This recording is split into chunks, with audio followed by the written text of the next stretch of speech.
Well, as a change from our usual procedures, we're going to open this discussion with a few lines from Rudyard Kipling. We had a teapot and let it leak. Not repairing made it worse. Now we've had no tea for a week, and the bottom's out of the universe. This is more or less the subject of our discussion. What's happened to the bottom of the universe? Always down through history, minorities have ruled. And today, probably 10% of mankind, maybe less, is administering the other 90%, very seldom having any direct contact with the needs and problems of that vast majority. Therefore, at this time, it is about the proper moment to remind everyone that the greatest of all the world's potential resources is the human being himself.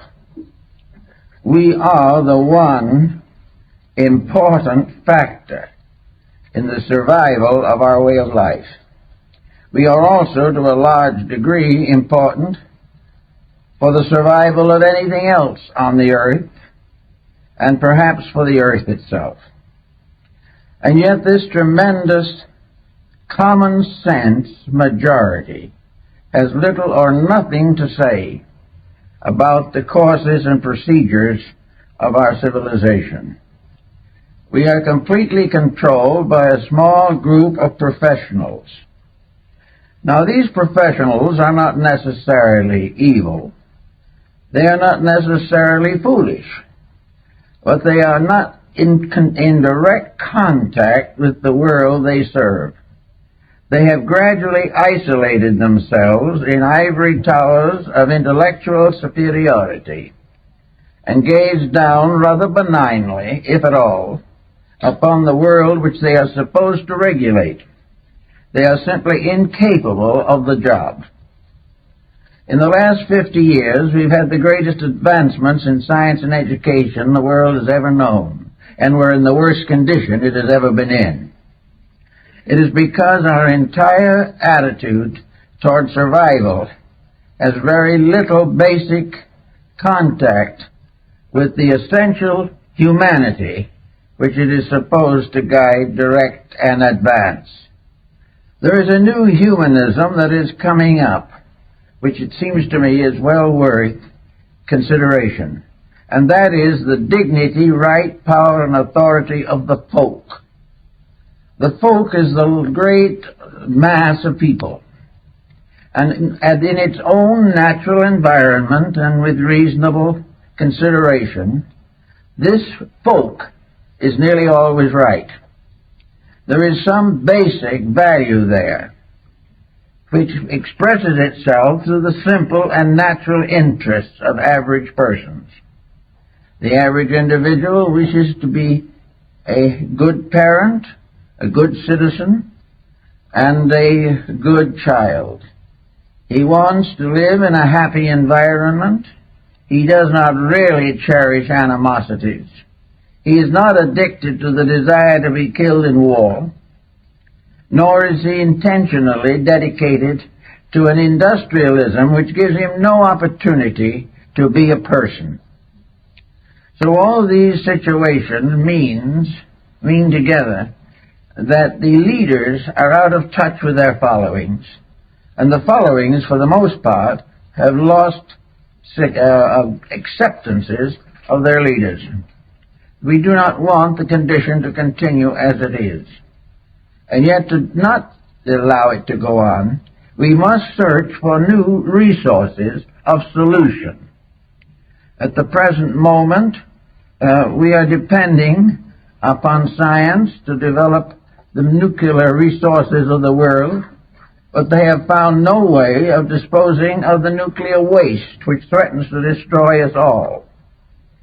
Thus, an attitude which permits this to occur that exceeds or excels its capacity to dominate the consequences of its contacts and contributions is simply no longer suitable to leadership. There has to be changes. And these changes can only occur when the human being realizes his inalienable right to be human, and that he has within himself potentials that are far more real than any of the intellectual superstructure upon which he depends today. Man internally is part of the universe. He is part of the enormous diffusion of energies. He is as much part of the great plan as a star or a meteor or a comet. He is, if he can go within himself far enough, he can find the laws of his own survival. But he has refused to have the opportunity to have this researching within himself.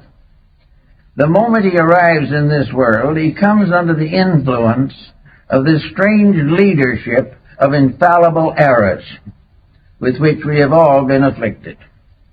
He goes to school, but he is not taught to think. He is not taught to use his own resources. He is told to accept, to read the textbook and come to the same answer. If he does not come to that answer, he will not graduate. And if he will not graduate or does not graduate from school, then he cannot enter the institutions of higher learning. And if he doesn't enter those and become proficient in the beliefs that they hold and become a willing perpetuator of the status quo, if he will not do all these things, he is an outcast.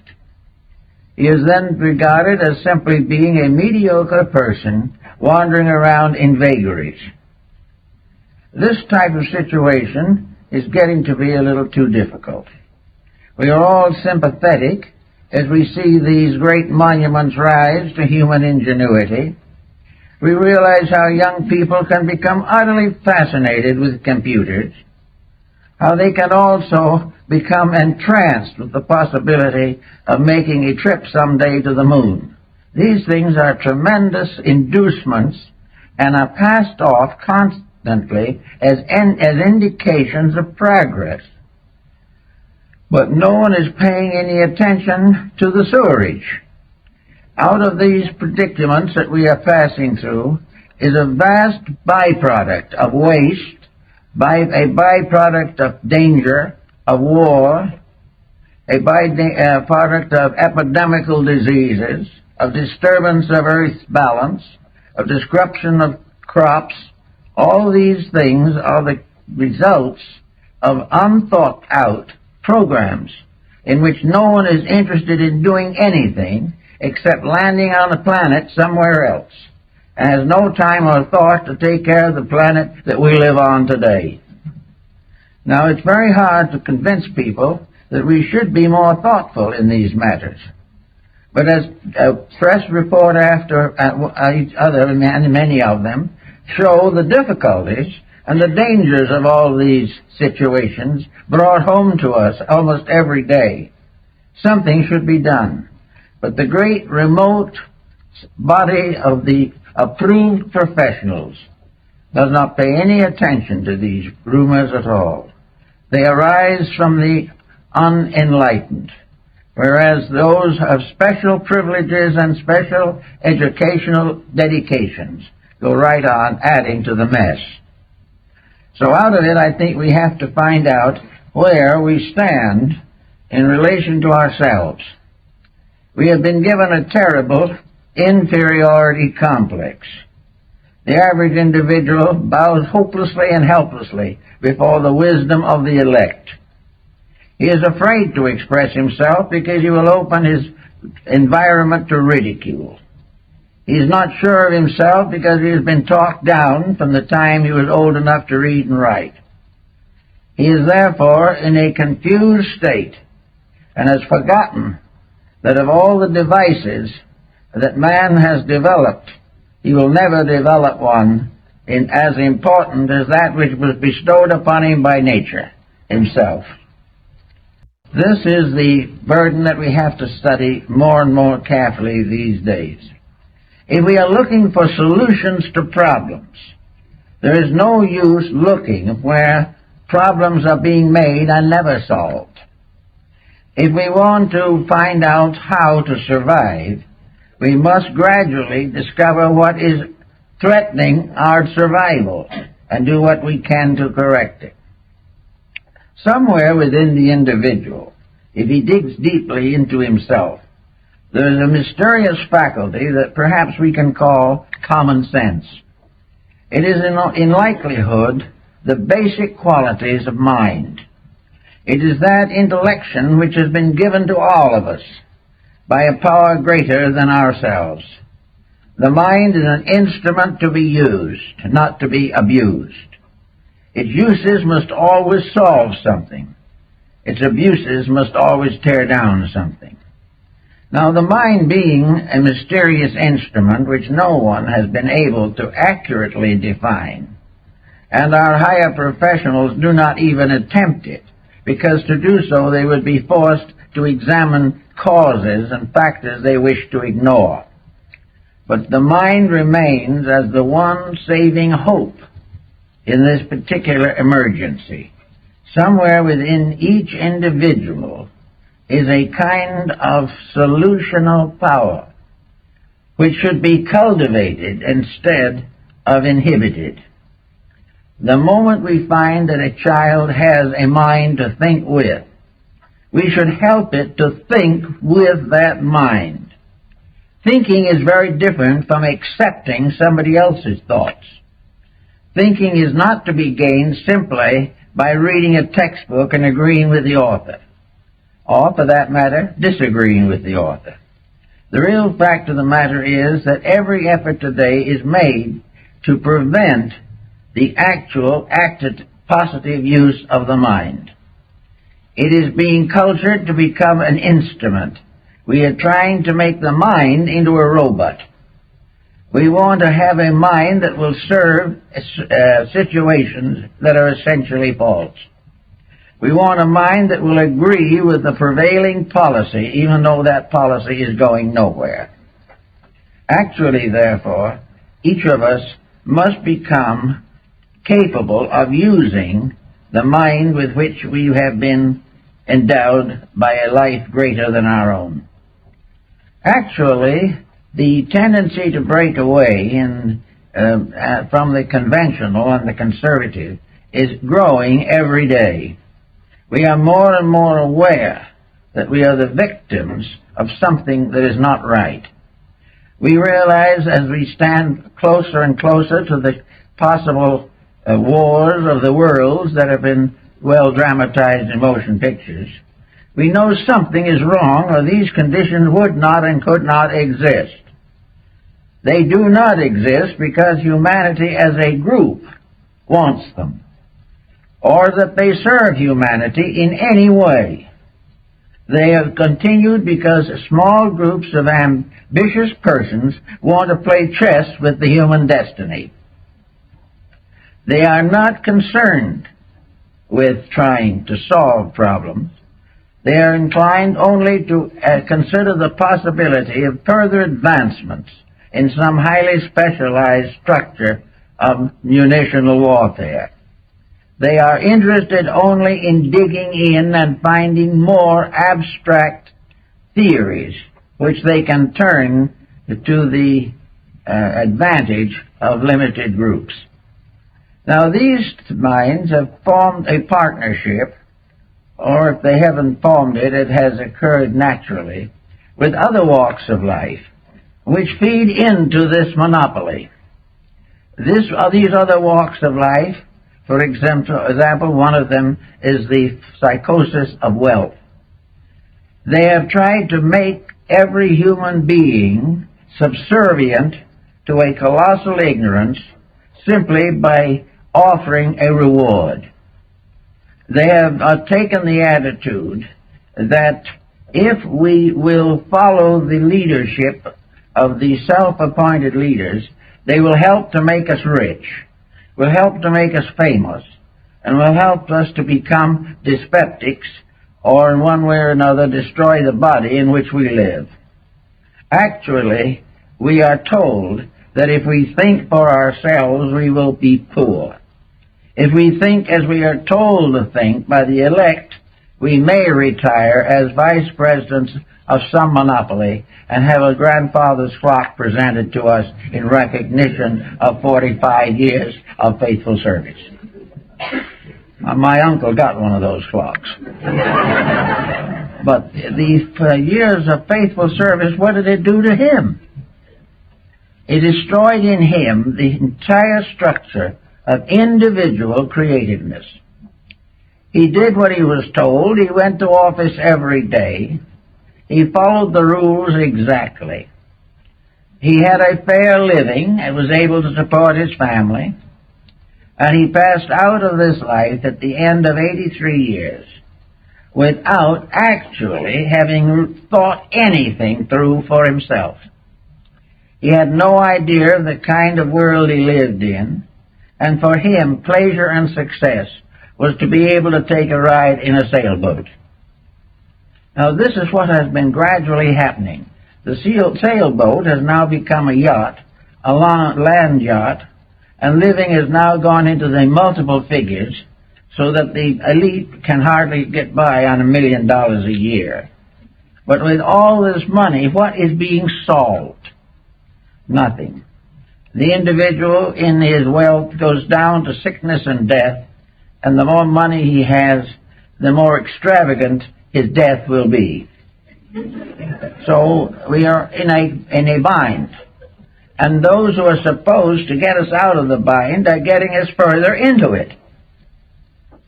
So the problem arises that more and more there are rebellions, revolts, revolutions, in which individuals are tired of the way we are mistreated by those who are pretending to be our superiors. We are not referring now to political superiors. We are not referring to those who become dictators or to those ragged and rugged generals who lead bandits through the hinterland. We are referring more directly to the type of leadership which under one guise or another prevents us from growing out of the disasters which have been created for us.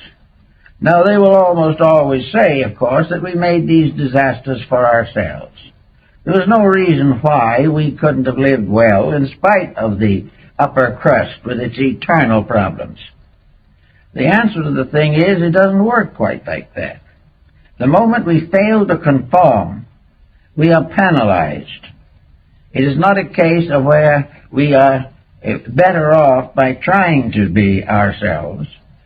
We are told, and it is proven to us, that if we break the pattern, if we do not follow the mistakes of the ages, we will be in tragic conditions now, and there will be no remedy. In other words, if we want to go out and beg for world peace, this is a kind of treason for which we will be penalized not only by the leaders, but by those whom they have indoctrinated right down to members of our own families. The whole situation is out of hand. But inside of us there is still this humanity. There is a power inside of the person which is the only possible solution to the problem. Each child coming into the world should regard it as an inalienable right that he has the privilege and the right and the inalienable need to become a person, to think, to use the faculties that he has gained stressed in other previous embodiments. Certainly he comes into the world capable of a contribution. But in order to make that contribution, he must now go through an elaborate process of having his individuality killed and being forced to recognize that individuality is dangerous to all of the material advantages which he hopes to gain from life. There was one comforting thought, however, and that is that these advantages that he is suffering so much to maintain are themselves failing. and by degrees every advantage is being wiped out by a corresponding disadvantage, which threatens the survival of the race. Back somewhere in the old days, we wonder sometimes how civilization started. How did we begin this strange, curious, and complicated journey down through time? Who started it off? And where in the world did the great foundations of our knowledge come from? Who were the first scholars? Who painted the first picture? Who wrote the first piece of music?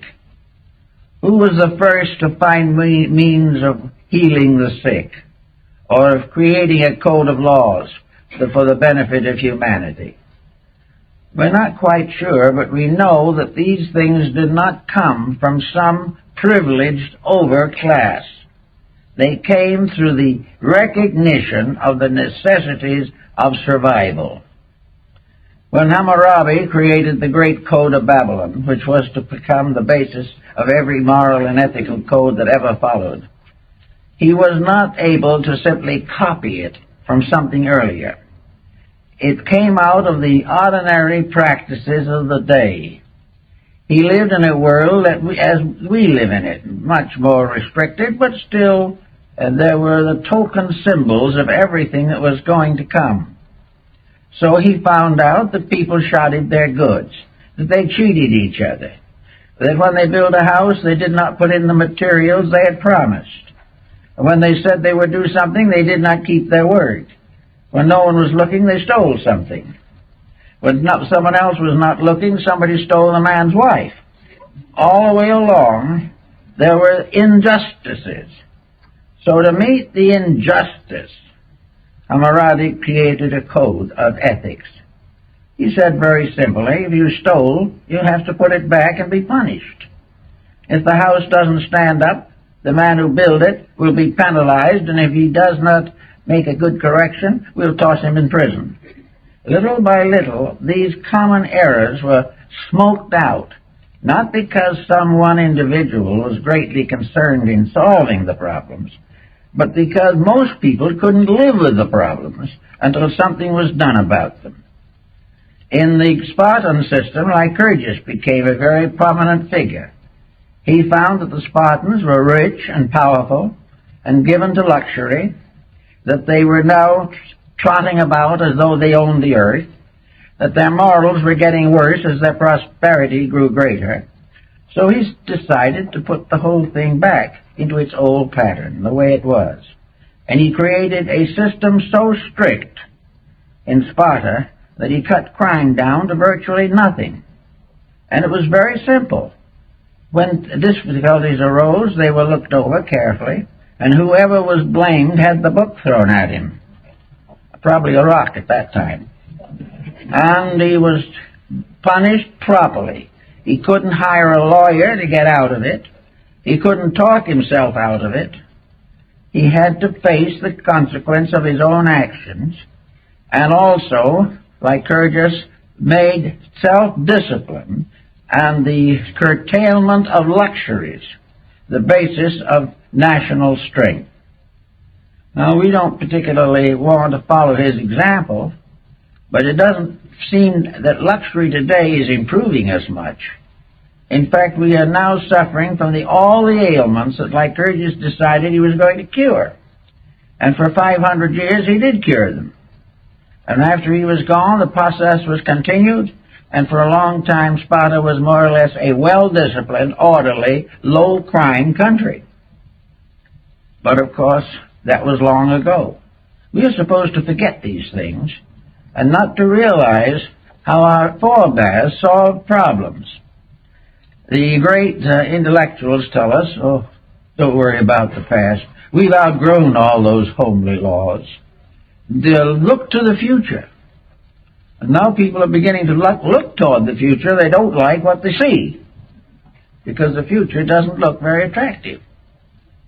If, however, we realize that back in those days, when the tribal chieftain made the rules, when some oracle spoke the decisions of state, and where all the legislators bowed before the altars of their gods and depended upon divine support for the perpetuation of their priestly and princely activities. Things were quite a bit different.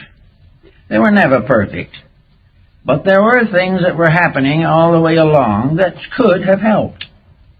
In the midst of all of this, we also had the Mosaic Code. Now, Moses was not a graduate with a Phi Beta Kappa key. Moses was a wandering shepherd. Jesus never went to the university, but his rules, laws, and principles were greater, more noble, and more enduring than all of the accumulated intellectualism of the last 2,000 years. And out of it all has come a tremendous moral influence on mankind. Between Moses and Jesus, the foundations of the morality of the West were established. Both of these were simple persons, comparatively unknown in their own time, not leaders of any particular branch, but persons who had discovered the power of the individual to be right, and what that power could do in the long run of human destiny. So we have these codes, but as they interfere with our present programs of progress, we have a tendency to deny them. It is easy for the intellectual to refer to the mythologies of religion. It is very possible for the physicist to assume that the idea of God is an escape mechanism of the unintelligent.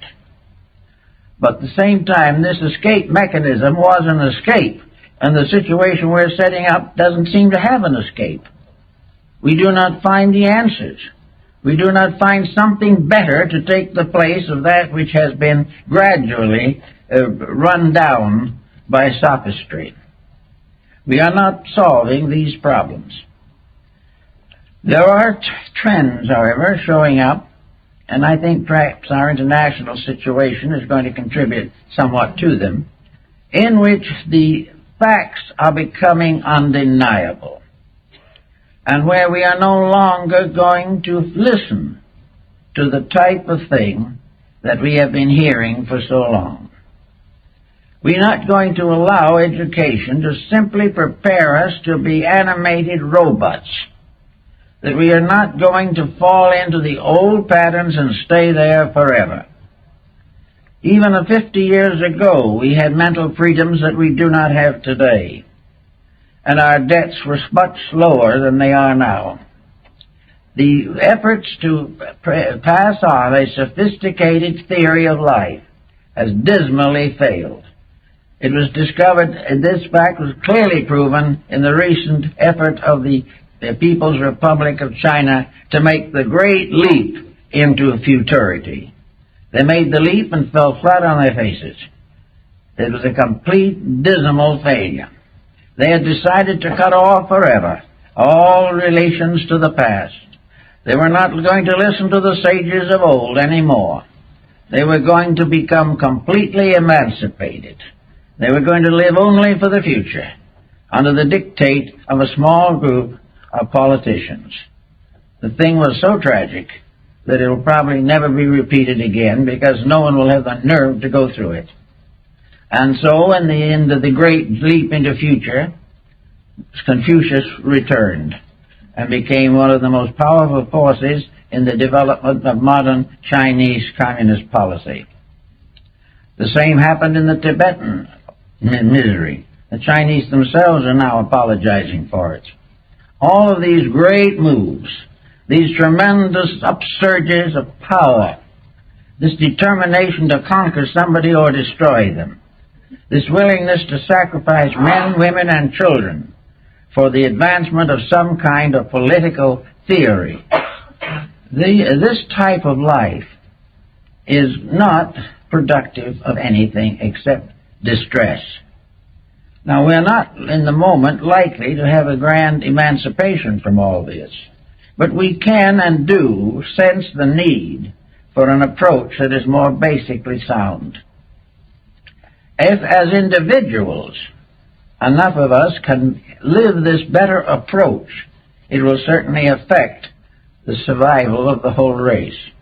Because if a small group can get the firm establishment of realities, they can create a tremendous influence, because these realities are what everybody hopes for, everybody longs for, and everybody believes in, even if they have been told not to believe. So we take each person, we say, now, inside of us, there is a governing power. A governing power that, if we give it a chance, will carry us with reasonable security through the days of our years. This is something that we are born with. And if by some circumstance our previous karma does not make this very obvious, then we must find the fact that an embodiment or an incarnation in which we are unable to control negative factors in our lives, this incarnation bears witness to unsolved problems of the past. It means that the person who has a disposition that is difficult, unpleasant, or unstable must work harder, because it is the evidence of previous mistakes. It is the evidence that this individual has lived by compromise for a number of embodiments, and finally cash karma has caught up with him. And he has to, for his own survival, work that much harder to prove that he can conquer his own mistakes. He did not conquer them in the past, so they now appear sometimes as though unreasonable and unjust. But he must face them. Normally speaking, however, wherever a person is faced with a problem, a natural problem, he is also inwardly aware of the natural solution. He may not want that solution. He probably doesn't, but it's there. If this person is properly trained in childhood, then we may hope for better things. But the new generation, if it is not to be created into a team of robots, will have to start early to become aware of its own self-individuation. So in childhood, in early childhood, the child must receive the inspiration of constructive thought.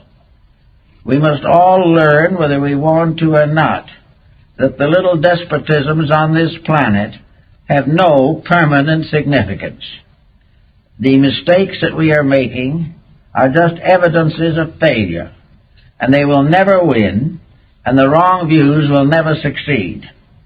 That the actual problem will always be the same. Truth must survive and must finally conquer all forms of untruth, must ultimately become the basis of an enduring way of life. Nearly all nations were created by an effort to escape from the tyranny of some preceding power. After a while, the new nation becomes a tyrant in its own right, and so the miseries go on until we begin to search for the cause within people. Now, in the last 60-some-odd years, I've known a lot of people, and I've worked with a good many of them in one way or another to try to help them to straighten out the problems of internal living. Most of these persons are in a daze. They do not know why they are suffering.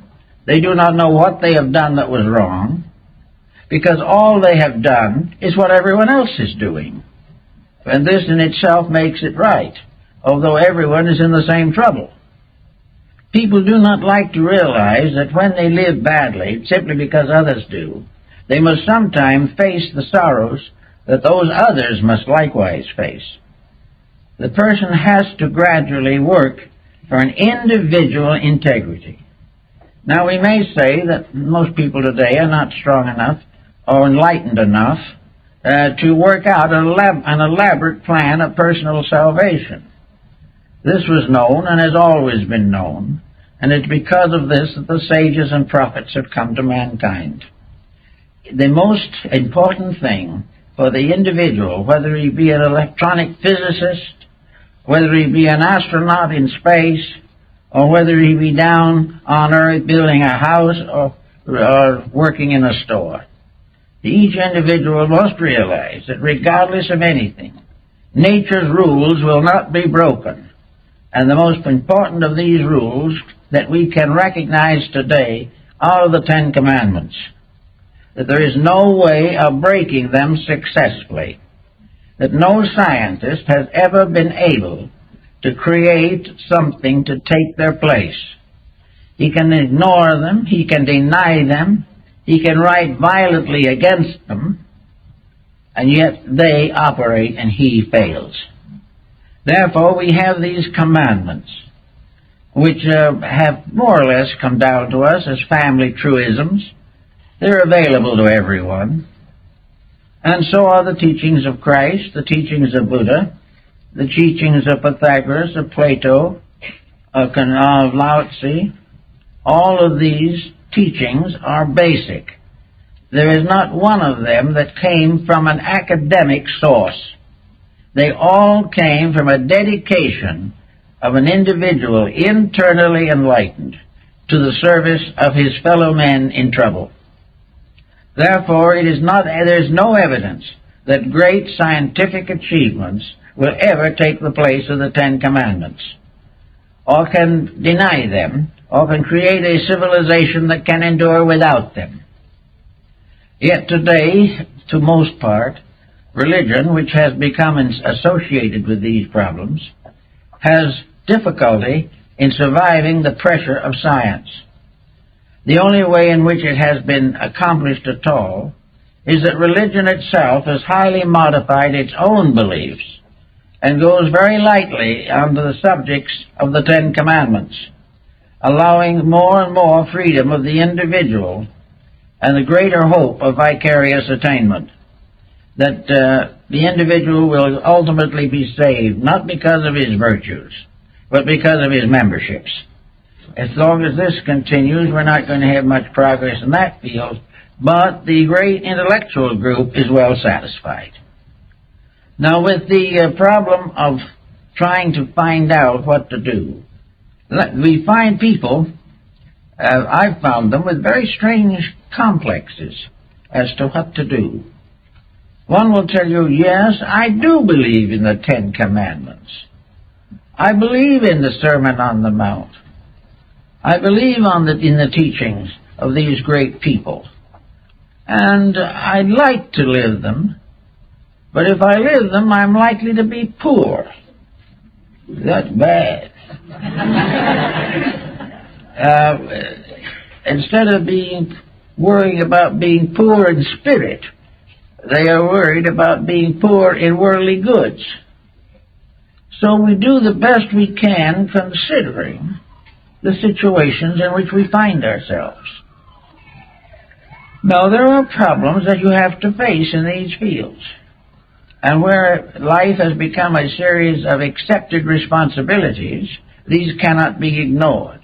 But there can be a series of improvements over long periods of time that can not only influence the person, but his descendants and those in the community in which he lives. The problem of the person not being able to keep all of the commandments does not justify him in trying to break all of them. He has the right to improve what he can and the best he can. He can have the right to prove that he is conscious of the needs of the society to which he belongs.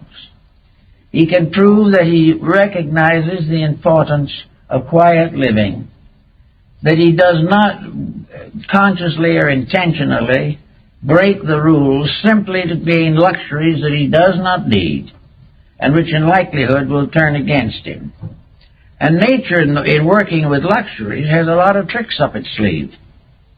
The luxurious individual, with more money than he knows what to do with, and very little thought about how to do anything, this individual with more money is in a condition to destroy himself more quickly and more effectively than if he had less means.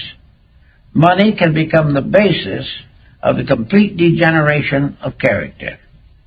It can afford all the dissipations which are no good for it. It can overlook all the natural social responsibilities which people of less means share.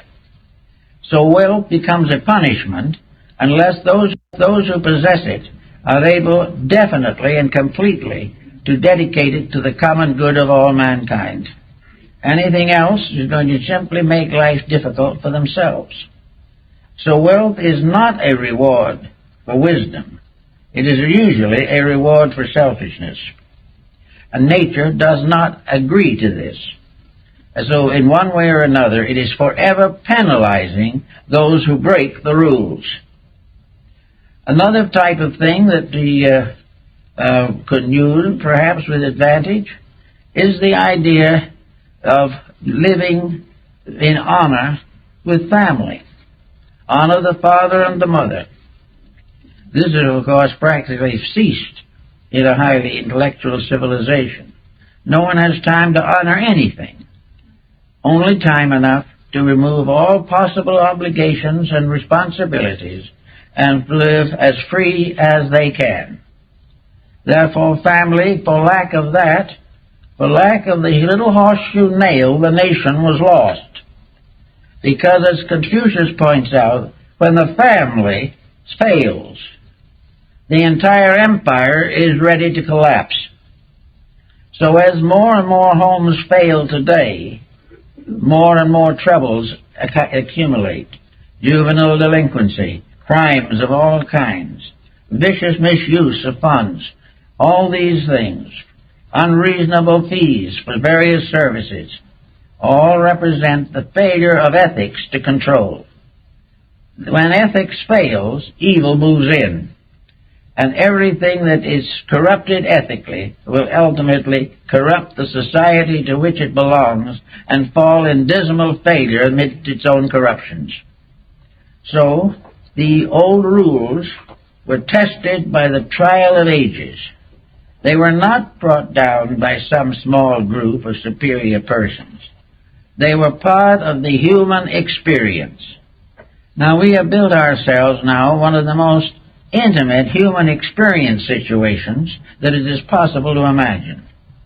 It is becoming obvious that human experience is telling us that we're in serious difficulties.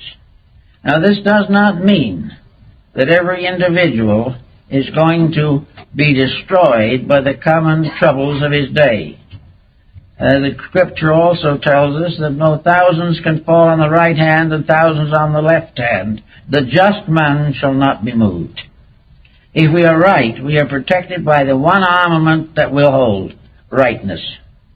If we are right, we will achieve what is necessary, and we will arrange or set the foundation upon which our future embodiments will function. Now, if we could hope, as the materialist does hope, with very little scientific proof to support him, that when this world ends as far as we are concerned, when we come to the end of this small span of life, that we shall cease to exist forever, that no one will ever know or care what we did, and we will never know what happens to the world we leave behind, because there won't be any more of us. This is comforting to the individual who believes that in this way a bad conscience can be absorbed into oblivion. But we are sure of this. In fact, it is becoming more and more reasonable to assume that the human being is a reincarnating creature, that he has lived before, and in living before made some progress and some mistakes, and he will live again to make some more progress and correct a few mistakes. The whole situation, therefore, rests upon a different foundation. The individual is never going to escape the weaknesses of his own nature except by correcting them. Now, the philosophical insights do not warn the person that a terrible perdition awaits him. He is not going down to some horrible inferno to be tortured to death forever, while glorious Christians on a bridge of love wish him luck. The situation is not this at all. The individual will have to face the consequences of what he's doing now.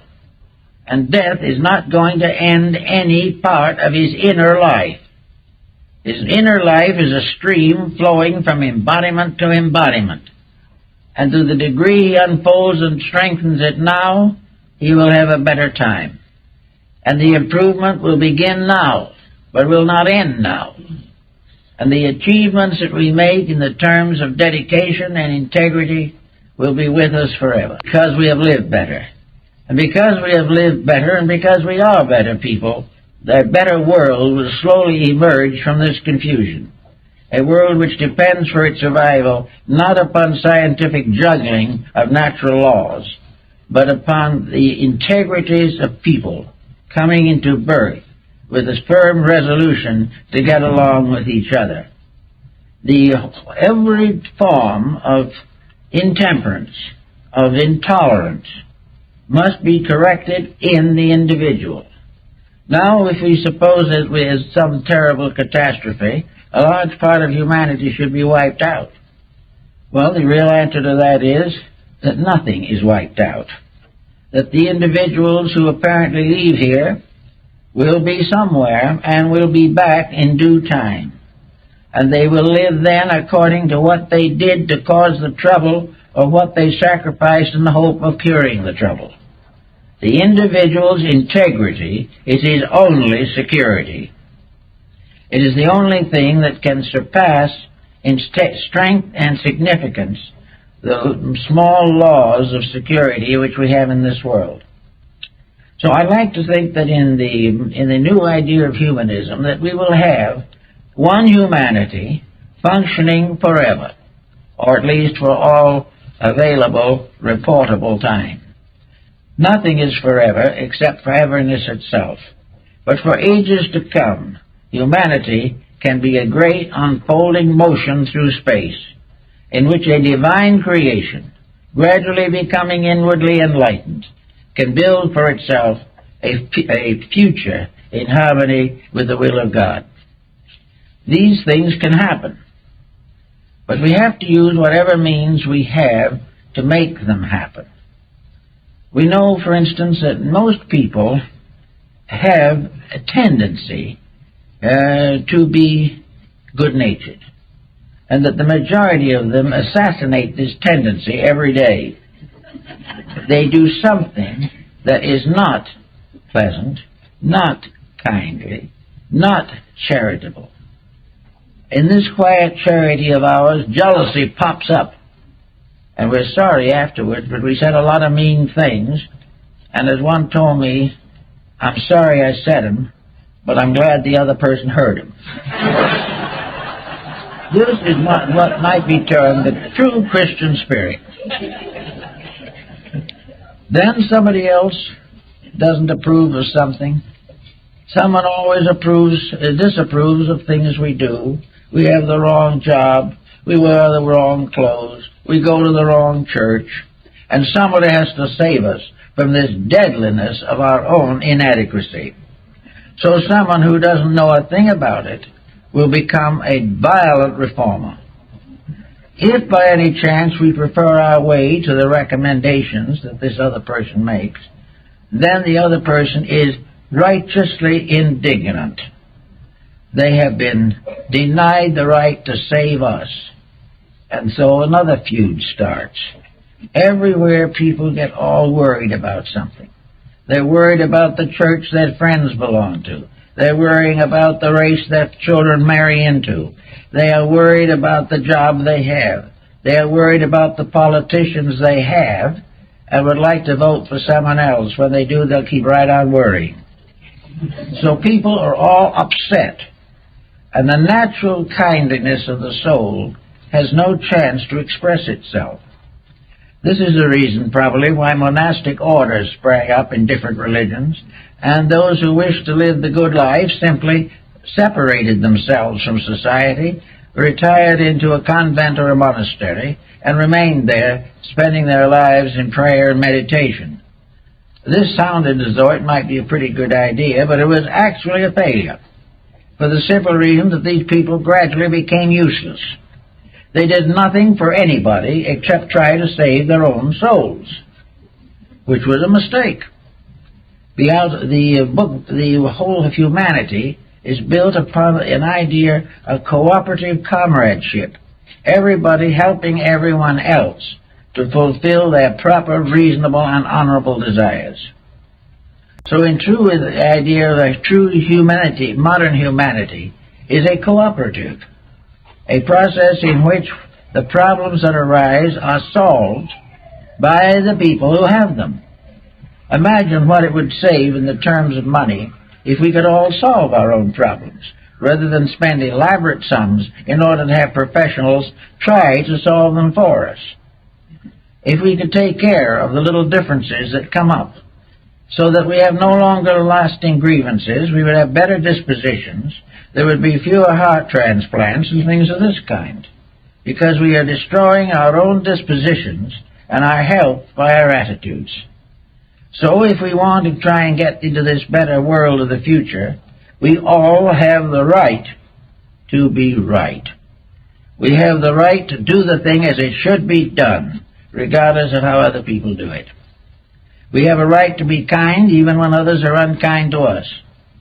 We have a right to be honest while we are being cheated. We have a right to be patient while things go into confusion. We have a right to become bigger than circumstances. Until we are, circumstances will continue to press down on us with an almost irresistible force. So we have the right at all times to a strength beyond anything that the world can confer. The strength of a dedicated will is beyond human attack. We can do it. Now, the dedicated will in ancient times sometimes led to the stake, torture, and those kind of problems. Fortunately, those days have more or less disappeared, although some of it seems to linger in the outskirts. But we are now largely safe physically.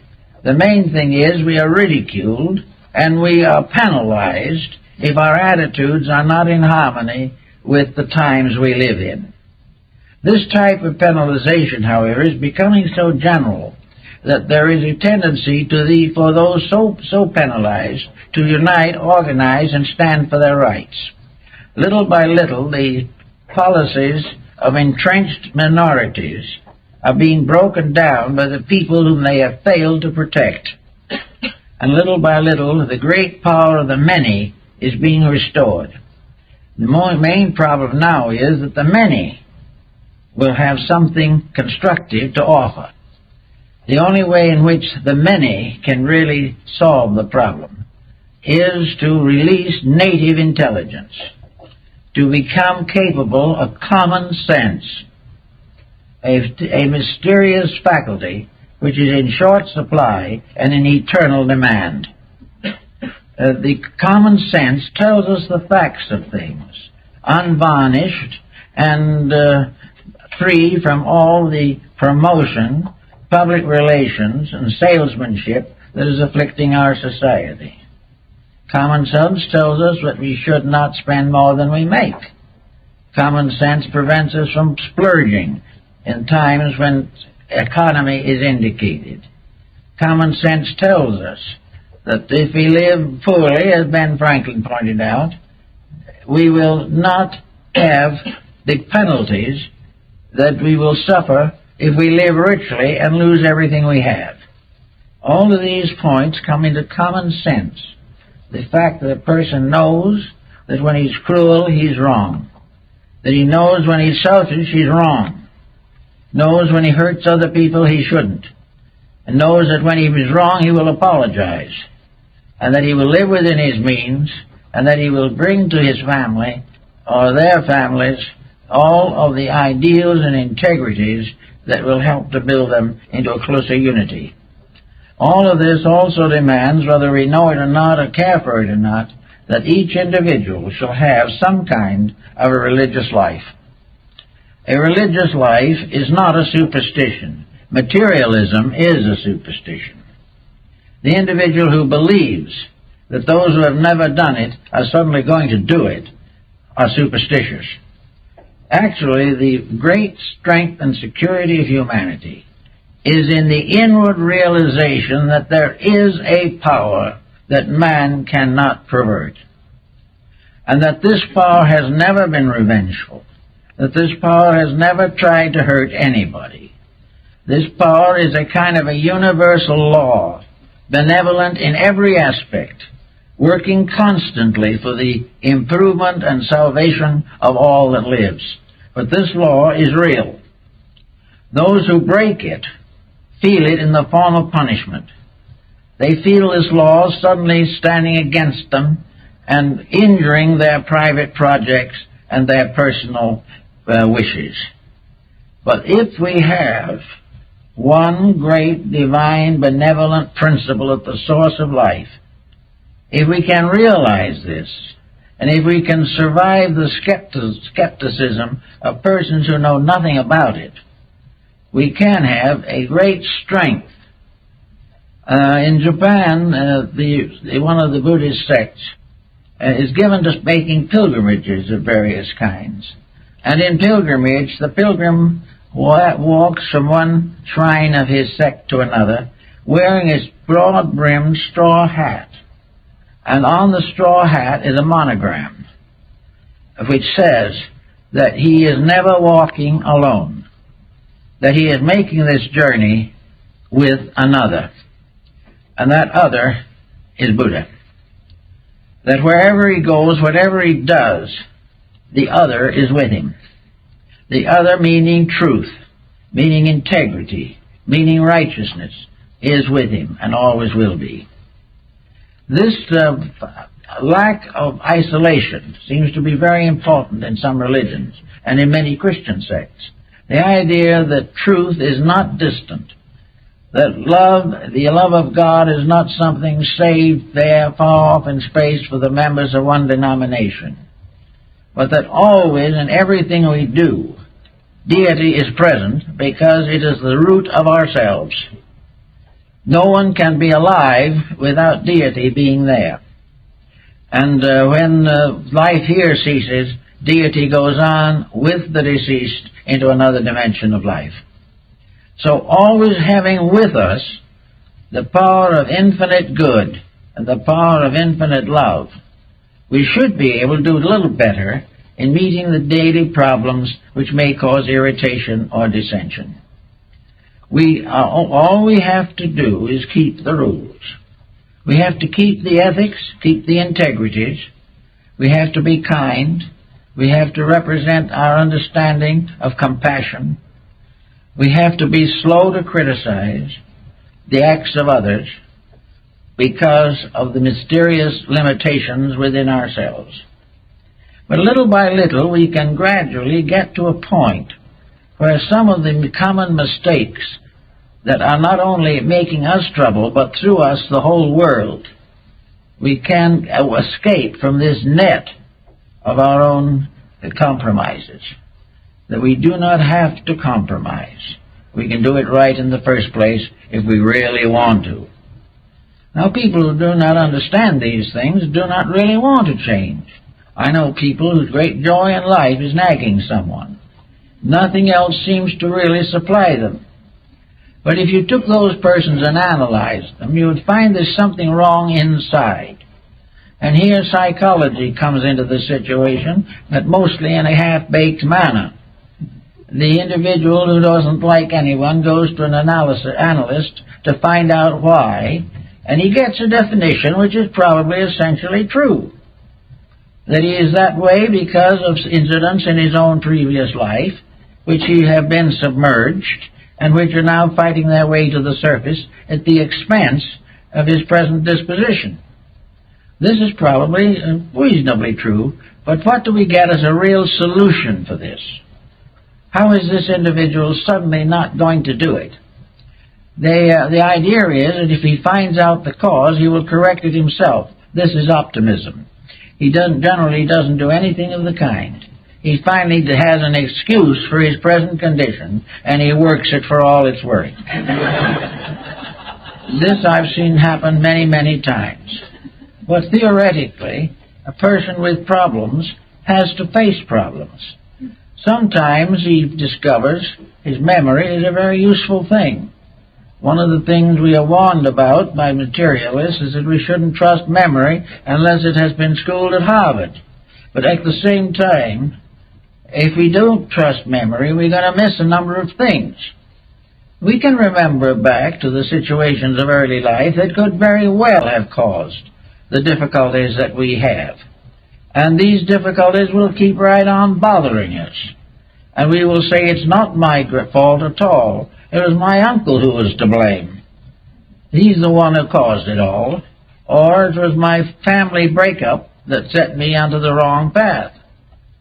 But realizing this, the individual can stop and begin to use an alchemistical transmutation of his own remembrances. And if he can clean the mysterious stables of his own memories, he can do a great deal to improve his present disposition. No matter what happened to him anywhere along the line, he can get over it if he really wants to. So he can say to himself, yes, this was my cause of trouble. Now, what is it that happened at that time that in the divine plan of things had to happen to me? Why did I have to go through that? Why does the neighbor have children that are happy and are living together in comparative tranquility, and my family went on the rocks? Why did this happen? Well, there are all kinds of answers, but the substance of the matter is, as we look at it today, that the condition that has been caused is wrong, and that this condition has been allowed to control life and make trouble for the individual, maybe for 60 or 70 years. He's never got over his grievance.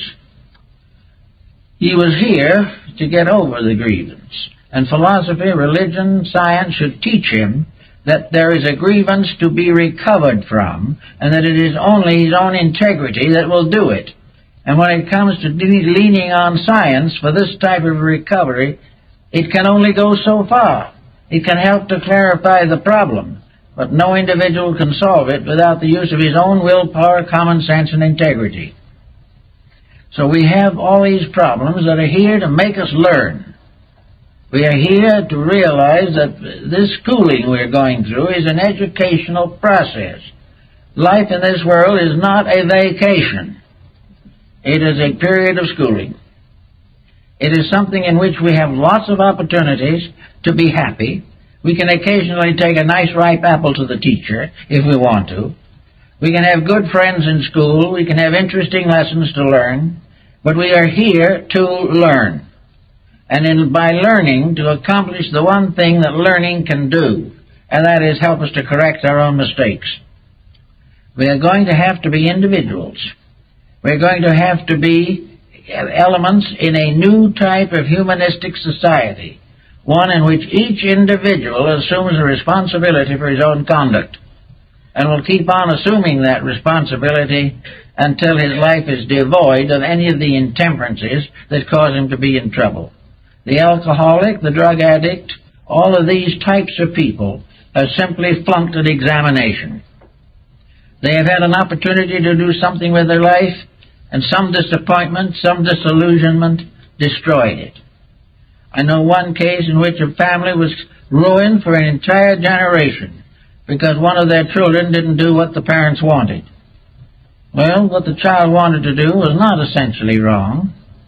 He simply wished to have an opportunity to think for himself, and the family decided that if he did not think their way, he was a heretic. So they consequently took him, threw him out of the house, and that man did not see his parents for 30 years, simply because he did not want to think their way. And what he wanted to think was not in any way wrong.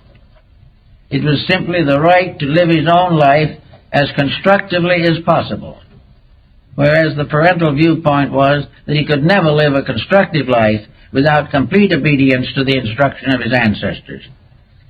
All of these problems come back time and time again. And as they all go along, one way or another, they cause a certain obscuration that is rather important. At a time when the whole world is in trouble, where no one seems to be quite certain what should happen next, why is it not possible for the private citizen to at least gain certain securities from world conditions. If we really understand life, we can learn from this situation. We can gain new strength for proper integrities. If we have been a little intolerant in our religion, we can look around and see today what happens with intolerance in religion, what it is doing to millions of people who are murdering each other in the name of divine love. If we want to know what's wrong with our economic system, we can find out. We can see how a complete addiction to the profit concept with no consideration for values or for moralities or ethics, that money being the only suitable reward for anything, we are all moving inevitably towards bankruptcy. This we can see, and we take what little funds we have and use them wisely, kindly and graciously, and not in the desperate effort to make more from them than they are worth. And the same is true of health. Our health problems are largely controlled from within ourselves. Most ailments begin through a corruption of natural law. Something goes amiss, we do nothing about it. We keep on breaking the rules until finally the body gives up in despair. A good disposition is invaluable to the health of the body. The nagger, the critic, the individual constantly on the ragged edge of unhappiness or antagonism, who is bound to suffer physically as a result. In many cases, the mental breakdowns of advancing years are simply due to the fact that the individual never used his mind properly when he had it in full supply. Everything has to work out. We have to get the things that are needed, and we have to do them. So our courts of law are buried in cases, most of which are in one way or another a monument to ulterior motives. Our hospitals are bulging with patients who are paying exorbitant fees for failure to have used common sense in the first place. All our industries are in trouble. Competition is destroying one corporation after another, and the great struggle to control goes on, and the great leaders of our lives, the great educators, do nothing about this. They keep right on in the laboratory, trying to decide what is smaller than a gnat on a gnat's back. We are told that if we can merely get into communication with the Milky Way, it's going to be pretty big stuff. But actually, in the meantime, the Earth is neglected. We are gradually failing in most scientific projects to recognize the importance of sewerage. We have to have some way to get rid of what we don't want. Now, when it's mental and emotional sewerage, we have trouble with it in ourselves. It causes all kinds of stoppages and all kinds of ailments.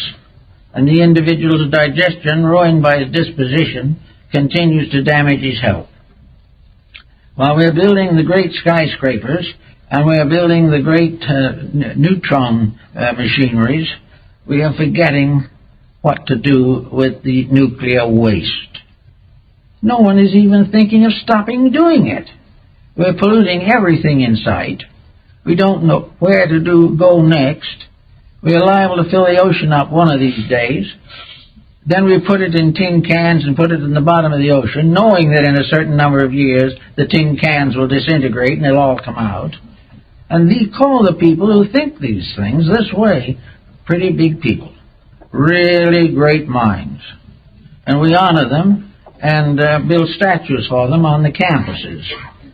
These people just do not function right.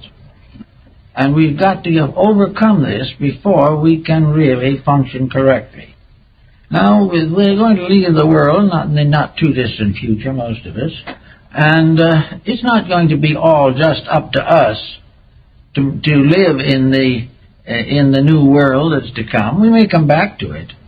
But the main problem is to try to make a reasonable improvement of ourselves, so that we will not waste the 80 years, or whatever it is, that have been allotted to us in this world. The only successful solution is that we will leave this world a little wiser and a little better than when we came in. If this achievement is not there, then the real purpose of embodiment has not been achieved. We've got to try constantly to leave this world better ourselves and leave behind us a better world than the one we came into. Now, this is against political ambitions. It is against all this great power play that we are living with. And we look around us.